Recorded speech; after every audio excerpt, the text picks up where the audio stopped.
دي بروح الدقيقه 90. ده فوز اللي هو ايه؟ فوز، انت فزت بس 3 نقط وتسكت ما تتكلمش. 3 نقط النهارده ما تتكلمش عليهم، انت كسبت والموضوع خلص. لكن ما تقعدش تقول لي عوده الروح، ما تقعدش تقول لي عوده اي حاجه، ما تطلعش تدي الكريدت لاي لاعب النهارده. مفيش لاعب النهارده ولا تاخد بكام حركه ولا دي ولا الكلام العبيط ده، لا.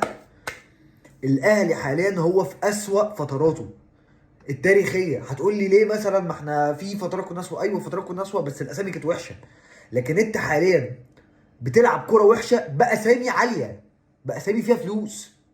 كل لاعب من دول يا جماعه بقى، الاهلي لما خسر الدوري في 2015 من الزمالك، الاهلي كان بيقدم قرف في الملعب، بس انت كنت بتشوف الاسامي بتسكت. انت عارف ان الناس دي مش هتقدم احسن من كده ومفيش غيرهم، طب هتعمل ايه؟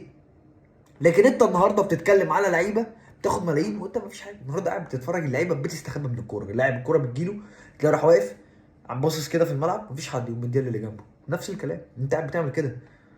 انت مش بتقابل فريق شرس. النهارده سموحه لو معاها مهاجم غير، يعني لو حسام اشرف ده عيل افريقي من اللي هم ال 185 سم، النهارده كنا خدنا جونين. اي كوره بتترفع في ال 18 بتشتتها الكوره الثانيه بتاعتهم. النهارده فين الاسامي اللي انا جبتها؟ فين زيزو؟ فين امام عاشور؟ الاثنين دول بجد النهارده علامات استفهام، وبالذات امام عاشور. بالذات امام عاشور انا مش فاهم ايه ده. ليه اللي انت بتعمله ده؟ من وجهه نظري رجع الجيل القديم.